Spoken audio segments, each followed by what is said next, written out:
Vancouver or Toronto? Which city is the best fit for you? What can you really compare between these two cities to ensure it's an ideal city as per your needs? Well, stay tuned until the end of this video and I'm sure you'll get a fair idea as to where would you want to move. Hey folks, my name is Nikesh and my goal is to share my knowledge and my personal experiences about all things life. And today I'm going to talk about an interesting dilemma, mostly for new immigrants like me. Is Toronto a better city than Vancouver or vice versa? Let's find out.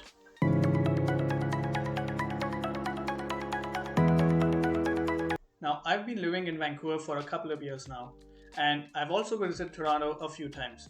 And these facts are purely based on my personal experiences. So, no offense to anybody watching this if you don't feel the same about it. With that said, I'm going to share 10 interesting facts from my personal experiences, which should definitely give you a wee bit of an idea as to which city is a good fit for you. So, regardless of where you are right now in Canada or planning to move to Canada, stay tuned. Now, when you move to a new city, the most important factor is to consider is food. I usually prefer eating Indian food over other cuisine, especially if I'm at home. So my grocery is 80% Indian and I've noticed most of these are imported from India to Toronto first and then they are shipped to other parts of the country. So this adds a bit of a shipping charge to the same grocery when they are shipped. Therefore, food in Vancouver is a bit expensive than Toronto. Second on my list is public transport. Since Toronto is geographically bigger than Vancouver, public transport becomes a bit of a challenge, which is why I gotta give it to Vancouver. Public transport is so much better here in Vancouver. Third on my list are jobs. Toronto is the financial capital of Canada and Ontario being the largest province in Canada, obviously there are more number of opportunities in Toronto.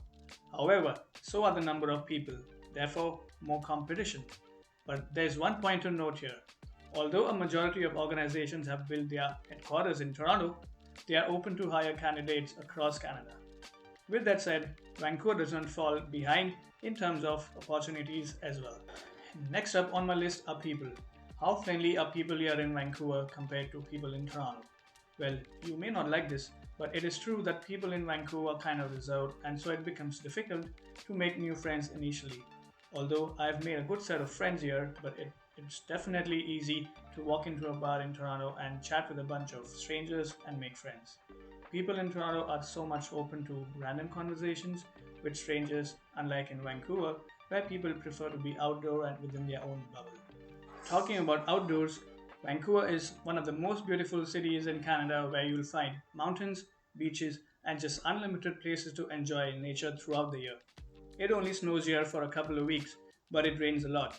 So much so that it's notoriously known as Raincouver. But people here do not care much about the rain. Rain or shine, people like me are always outdoor exploring nature. Not to mention that the most beautiful skyline you'll ever see is in Toronto. Although the view is mesmerizing, the weather is not. So if you're someone like me who likes to spend more time outdoor rather than indoors, then you know which city is best for you. Next up in the list are rental properties. According to Realtor.ca and a few friends who lived in Toronto and Vancouver for a long time, the rental properties are almost on par in both the cities. So it shouldn't make a difference where you rent, Vancouver or Toronto.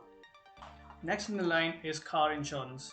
Well, getting a car insurance in BC is pretty easy because it is governed by a government organization called ICBC, unlike in Toronto where there are numerous private insurance companies that can provide you with a good car insurance.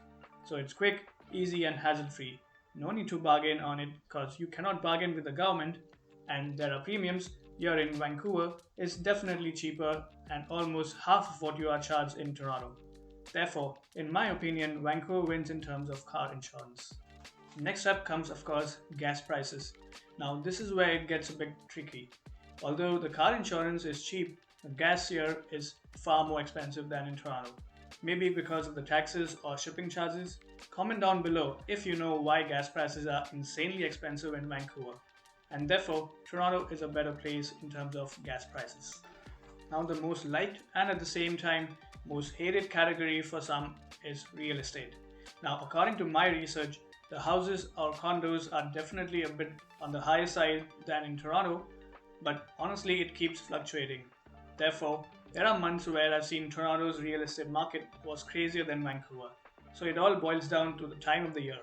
But for the purpose of this video, I'll give it to Toronto being a cheaper place to buy a property compared to Vancouver. The last thing to talk about would be weather, which everyone is well aware of, that Vancouver winters are the warmest in Canada. So yes, the weather here is a typical Canadian West Coast weather, which is why you will find a lot of celebrities live here and being the sole reason why it was one of the costliest cities in North America once upon a time. So with that said, if you find this video useful enough to make your move less of a hustle, give it a thumbs up, share and subscribe and send it to someone who may need it. Thanks for watching.